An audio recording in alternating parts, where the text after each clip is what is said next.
Hello दोस्तों, आपका स्वागत है आपके अपने चैनल टॉप सर में। दोस्तों आज हम जो मैथ का पहला चैप्टर है, जितना ऑब्जेक्टिव इसमें इम्पोर्टेंट है वो सारे के सारे हम ऑब्जेक्टिव यहाँ पर देखेंगे। तो ठीक है, आपसे रिक्वेस्ट है कि आप वीडियो अंत तक देखिएगा और सारे ऑब्जेक्टिव किस तरीके से सॉल्व होते हैं वो हम लोग देखते हैं। तो चलिए शुरू करते हैं।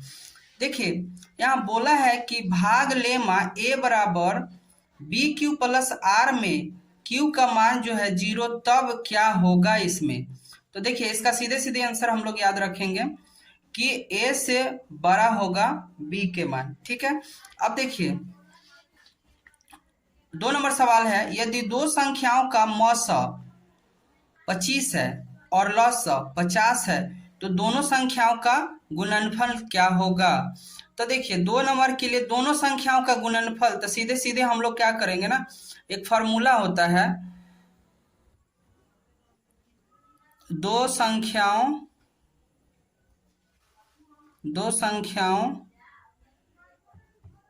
का गुणनफल बराबर लसा गुने मौस।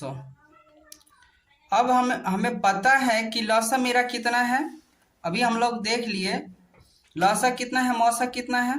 तो लसा मेरा 50 हो गया और 25 हो गया, तो इसको गुना कर देंगे, यानी कितना 25 के पहरा 5 बार पढ़ेंगे तो कितना हो गया 125 और इस पे को 0 बैठा देंगे।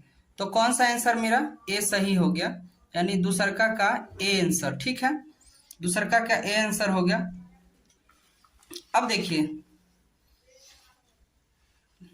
3 नंबर क्वेश्चन जो है, 3 नंबर कैसे बनाया जाएगा वो देखिए।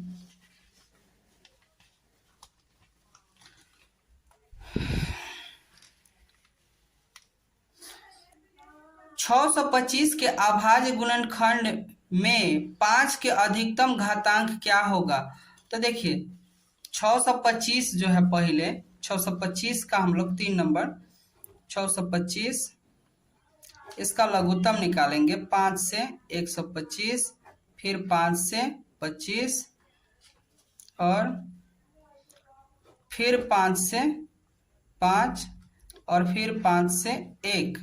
तो 5 गुने 5 क्या रहा, 5 गुने 5 गुने 5 4 बार लिख सकते हैं ना। तो 1 2 3 4, इसका आंसर 4। ऑप्शन मेरा देख लीजिए कौन सा है, ऑप्शन 4 सी है, इसका आंसर सी हो गया, सी आंसर इसका हो गया। ठीक है, अब देखिए ये जो क्वेश्चन है कि कौन से युग्म सह अभाज्य है, तो हम लोग देखते हैं इसको कैसे निकालेंगे ना। देखिए सबसे पहले हम क्या करेंगे कि देखेंगे इसका गुणनखंड निकल रहा है कि नहीं। अगर गुणनखंड निकलेगा और वो उसके पहरा में दोनों आएगा तो वो युग्म सह अभाज्य नहीं। अब जैसे मान लीजिए हम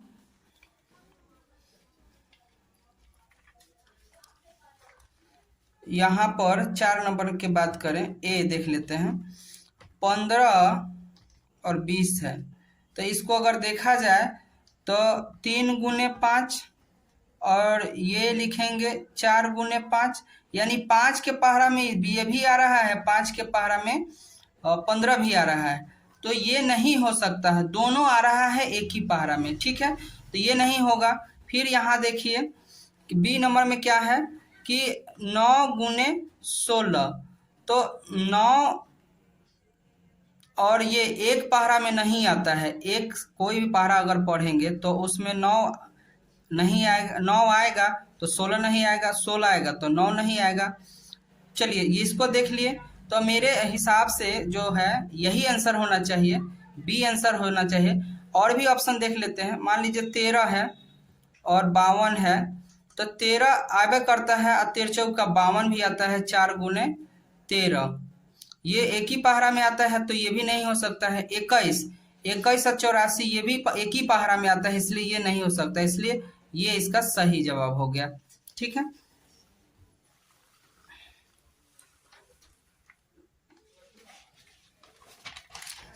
अब देखिए 5 नंबर कहा है कि किसका दशमलव प्रसार शांत है।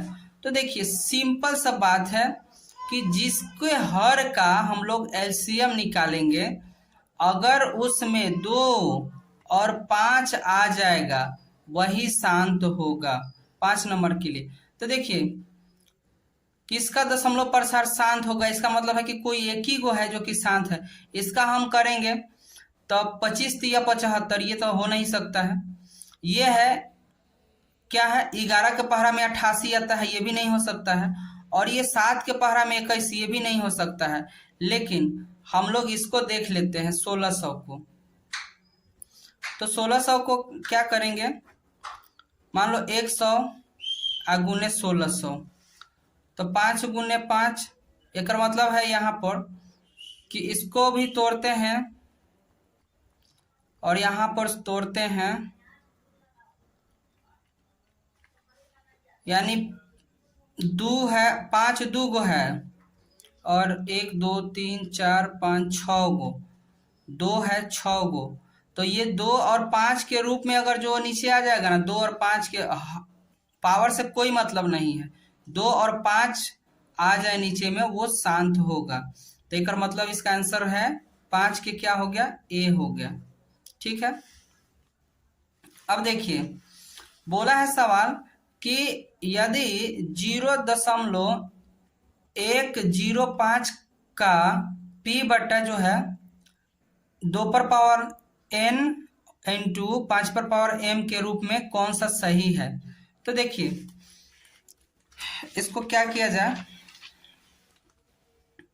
6 नंबर सवाल को 0.105, इसके लिए यहाँ पर दशमलव के लिए 1, दशमलव के बाद जितनी संख्या उतना 0, 105 बट्टा 1000, ठीक 1000 हुआ।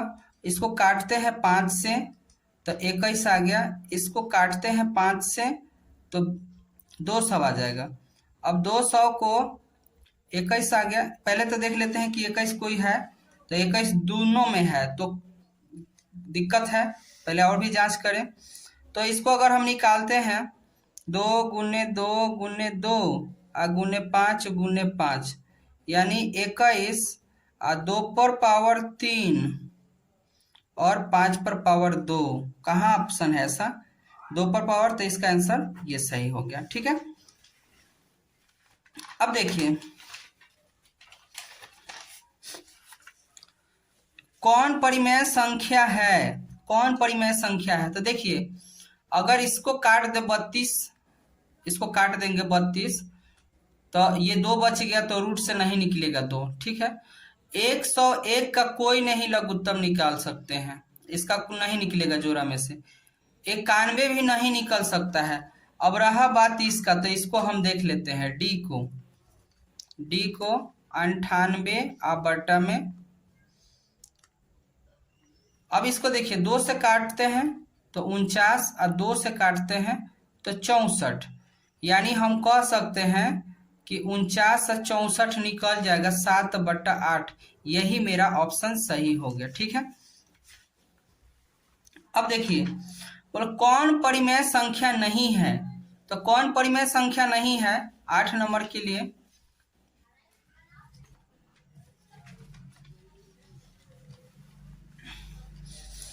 तो देखिए ये तो नहीं रूट से निकलेगा, 11 नहीं निकलेगा, 15 भी नहीं निकलेगा और ऑलरेडी 5 भी नहीं निकलेगा।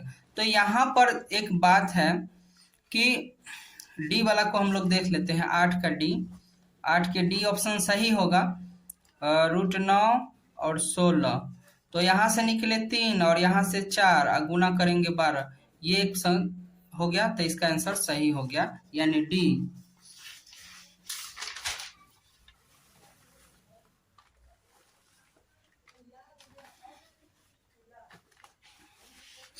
अब देखिए 9 नंबर सवाल कौन परिमेय संख्या है। तो रूट अगर इसको हम जोड़ दें, इसको जोड़ेंगे 9 नंबर के लिए तो 2√5, जो कि ये भी नहीं है परिमेय संख्या, ये भी नहीं कट सकता है क्योंकि 3 गुने 7 होगा, नहीं कट सकता है। और ये जो है सी नंबर देखिए ऑप्शन, √11 गुने √11। अगर हम आप लोग सोच रहे होंगे कि 11 भी तो नहीं निकलेगा, तो देखिए जब एक जैसा रूट में रहे ना तो उसको एक रूट के अंदर डाल देंगे तो अब तो निकल जाएगा 11। तो ये मेरा क्या हो गया, परिमेय संख्या हो गया। ठीक है। और 10 नंबर सवाल है कि दो संख्या a और 18 का जो है लसा 36 और मौसा 2 है, तो a का मान क्या होगा। तो देखिए 10 नंबर में बोला है a गुने b, फॉर्मूला है a गुने b एलसीएम गुने HCF। तो देखिए a के जगह पर मेरा हो गया a, अब b के जगह पर 18 और एलसीएम के जगह पर 36 और 2। तो a बराबर 36 गुने 2 अब बटा में 18 आ गया। इससे इसको काट देंगे 2 बार में, a का मान 2 दूनी 4 हो जाएगा।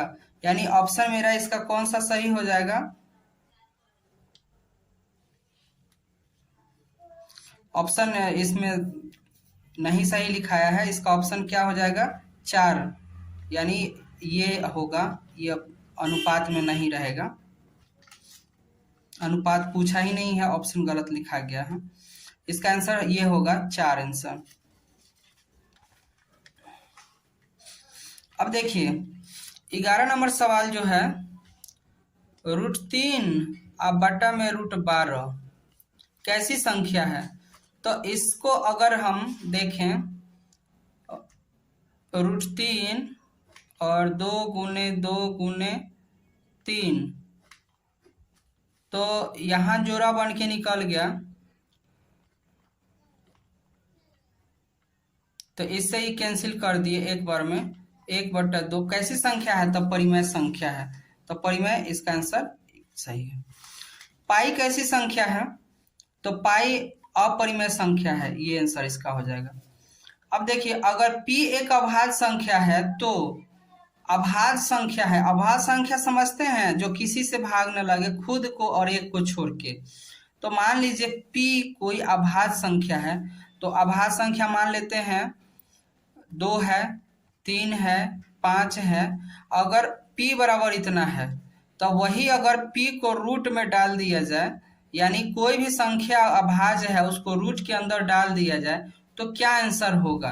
तो इसका आंसर है, मान लीजिए हमने अभी 2 को ही डाला, 3 को ही डाला, ऐसे ही सभी अभाज्य संख्या को डालेंगे तो वो रूट से नहीं लिख लेगा, इसलिए उसकी 14 नंबर क्वेश्चन है कि कौन अभाज्य संख्या है। अभाज्य संख्या, अभाज्य संख्या का मतलब होता है वो किसी के पहरे में नहीं आए। किसी का पहरा में नहीं आने का मतलब क्या हुआ, जैसे मान लीजिए 8 है तो 2 के पहरा में आता है, 4 के पहरा में आता है, 8 के पहरा में आता है, ये तो आ जाता है ना। 9 भी आ जाता है 3 के पहरा में, लेकिन 11 नहीं आता है किसी के पहरा में, खुद 11 के ही पहरा में आएगा चाहे 1 के पहरा में। तो 1 और खुद को छोड़ के जो आए उस अभाज्य संख्या का ये डिफिनेशन हो गया कि वैसी संख्या जो 1 और खुद को छोड़ के किसी दूसरे से नहीं कटे, वो अभाज्य संख्या है। अब यहाँ देखिए 15 है, a प्लस रूट के अंदर b का परिमेयकरण, परिमेयकरण जो होता है उसका अपोजिट लिया जाता है।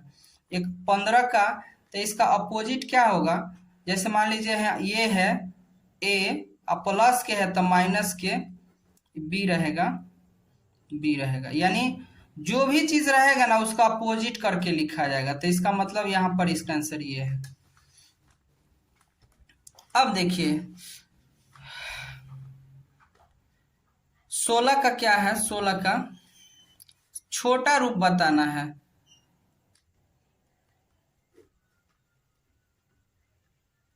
छोटा रूप, तो कैसे छोटा रूप, तब सबसे पहले हम लोग क्या करते हैं ना, इसका महत्तम निकाल देते हैं।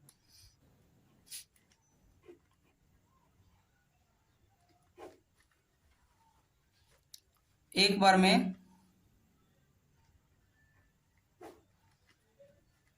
8, यहाँ 9 में से 18,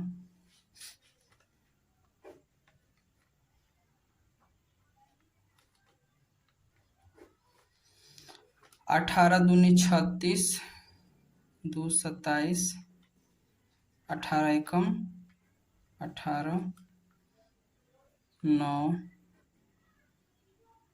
18।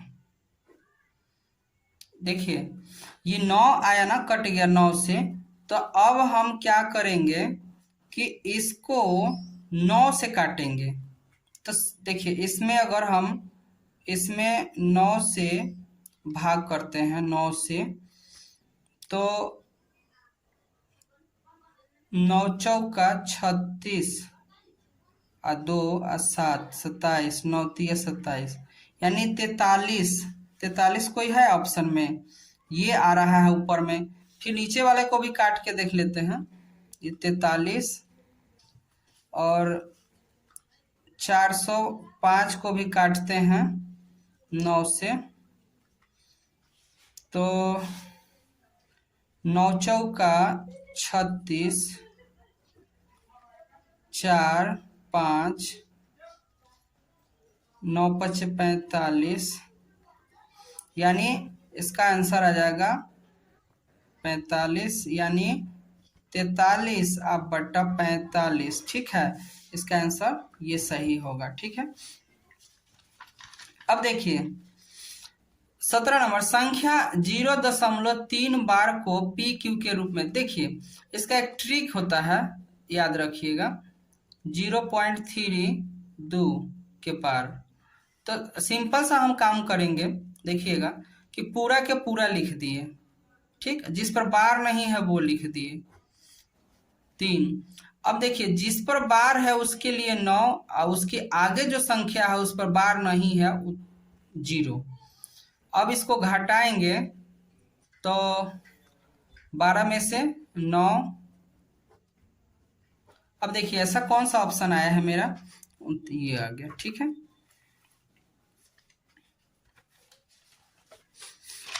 अब देखिए 1/3 और 1/2 के बीच दो परिमेय संख्या ज्ञात कीजिए। तो दो परिमेय संख्या ज्ञात करने के लिए देखिए a बराबर जो है, a बराबर 1/3 और b बराबर 1/2। तो प्रथम परिमेय संख्या, प्रथम शॉर्ट में लिखते हैं 1/2 और a प्लस बी फॉर्मूला है। ठीक है, फॉर्मूला है तो इसको हम लोग लगाएं 1/2, 1/3 प्लस 1/2, 1/2 और इसका लघुत्तम 6, यहाँ 2 प्लस 3 और 1/2 और गुना करेंगे 5/6, यानी 5/12। एक तो ये आ गया। फिर दूसरा का हम लोग निकालते हैं, दूसरी परिमेय संख्या। तो 1/2 a प्लस बी। ठीक, तो 1/2 ऊपर से हम कोई सा ले लेते हैं, मान लीजिए 1/2 ले लिए, अब प्लस जो आंसर आया है ये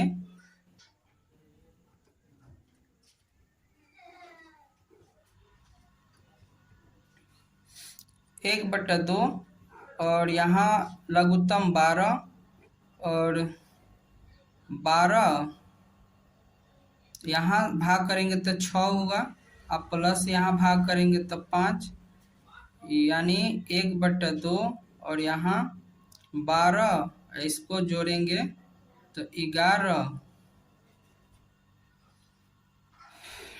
यानी 1/11/24। ऐसा ऑप्शन देखते हैं। पहले हम लोग क्या आया था, 5/12। 5/12 कोई है इसमें ये है, तो यही मेरा सही आंसर होगा। कुछ भी आ सकता है क्योंकि हमने लिया था यहाँ पर 1/2, आप भी ले सकते हैं 1/3। आंसर मिलाना चाहते हैं तो उससे आ जाएगा, ठीक है। तो उम्मीद है कि आपको ये सब सवाल समझ में आया होगा। अगर अच्छा लगा हो तो लाइक और सब्सक्राइब जरूर कीजिएगा। Thanks for watching.